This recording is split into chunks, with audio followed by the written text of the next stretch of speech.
So I have a personal story. Please be personal, candid. Candid. Tell us all right. your secrets.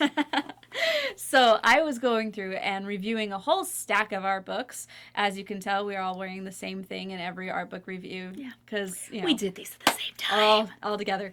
So I was reviewing all of these all together too, and my sister Marissa came in and sees this stack of art books everywhere and says, "Oh, where'd you get all these?" I said, "Oh, Morgan sent them to me because we have to do all these reviews." She's like, "Oh, okay." And then she sees this book and she's like, "Ooh." And she grabs that one and she's like, "Hoo-hoo, blah, blah, blah, blah, blah." And she just starts, of all the art books that I had on my table, this gets the stamp of approval from Marissa. Excellent.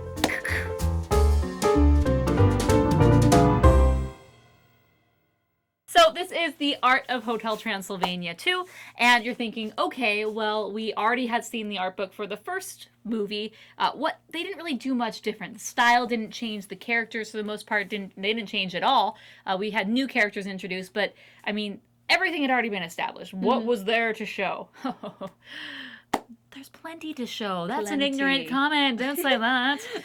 That's one thing that I really loved about this book is you could look at this and at the cover think, I don't think there's much new that it can provide. But this was one of my favorites to review because they went into so much detail about this is a new movie. It's the sequel. We're telling this story. And they just went into it and they really dove. And it wasn't surface level. And we got to learn so much about behind the scenes making of. Yeah. So this is a book. Well, first off, I just want to show off this cover. Like, props on whoever chose the style for the cover, because the texture is just I know, so you want to cool. touch this.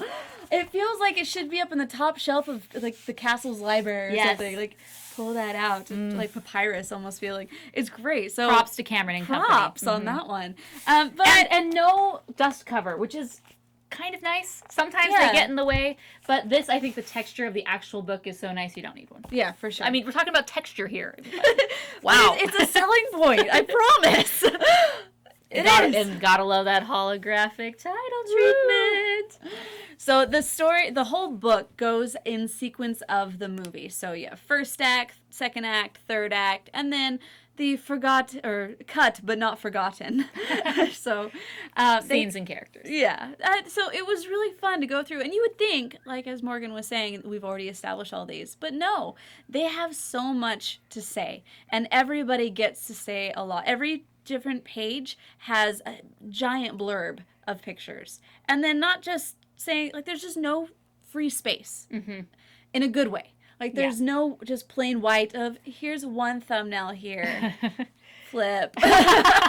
No! We do not do that. There are full pages. There's also quarter pages. And there's just... pull-out pages. Yes. They really did everything they could to make sure that you got everything you wanted to see and hear about this movie from this book. Yeah. So, for example, Mavis. Okay, we know what Mavis looks like. And now Mom Mavis. But they even show her wedding and her dress, and awesome they give veil. like the 360 of her dress and designing that. I'm like, cool, that's an awesome detail. That wasn't even in the film that long, but still it needed to be designed, and I'm appreciative that they showed us that. There's another one called Sweet Life, where you go and it shows all the furniture in this one room and all the different styles that they were considering and looking at and color choices. And I really love that. I like, especially when they do characters, of course there's Dennis, and we get to see his iterations because he was a new character. So I like that we get to see a little exploration of, okay, we're combining these two. What is it going to look like? Johnny's parents too are kind of funny. Yes. Their transitions are like big gamut. And so we see that, but I like also, they do characters, but they also show things that you don't see, like set pieces, because someone had to do that. They had to design every single piece of furniture and knickknack and art on the wall, and I think that gets forgotten in art books sometimes, so I enjoyed. I mean, I guess because they maybe had a little bit more space in this one, since everything else had already been established—the world, the colors, the but they the, did it the in pantomime the other one too. Yeah, and that's one thing That's I love true. about these. They show you they cover the whole range of art. And the art itself is so appealing. Every picture, I just love the shape of this. And Also, because this is the last Hotel Transylvania with Genndy Tartakovsky, the director, and it's really cool. Like, there's one page where it goes in, like, he's really famous for really pushing the envelope. Also, I have to read this. This is my favorite quote from the intro of the whole book, and it says, Genndy Tartakovsky's approach to style challenged his animators to take on screen actions in bold directions so that everything moves or behaves in unique, specific ways, rather than defaulting to the tired tropes of realism. Seriously. No. Gravity is a trope. Oh, jeez. But it was so great. Like, you can go in and it'll have these thumbnail shots of him as he's gone through on dailies and just kind of shown you, hey, actually, we're going to push this a little more up here. His face is going to be a little bit more like this. And just, that was a really cool addition. Yeah, he is the master of this cartoony squash and stretch caricature, you know, pushing and really making, and I think that is one thing that makes these films stand out, is how they're able to do it in such a familiar way, but something that we haven't seen in a long time. It's familiar because it's from the golden age, but he's kind of bringing it back into this new form of CGI, which is great. Now, most books have color schemes, and they have all of the color keys of all the scenes in the book. But I've never seen it displayed in the way that Hotel Transylvania 2 did. What they did is they had like a thumbnail of all the different colors that they were going to use, and then all of the pictures and the major thumbnails from the scenes that were used with that same one. So it was kind of vertical, or I'm sorry, it was horizontal and then vertical every scene. So you had a really good view of every picture that they used. And the different colors and hues they wanted to use to evoke certain emotions in those particular scenes is really good. So it was just fun, little different, very, very good.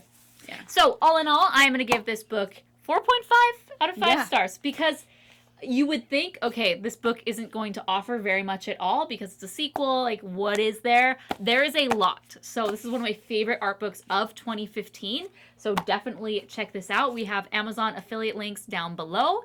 Also, Book Depository. So if Amazon is not your thing, Book Depository could be. Check that out. So thanks for using those links. It helps support us, so that way we can get even more books, so we can do even more of these for you. Like, we want to do the whole canon of art books one day. How cool would that be?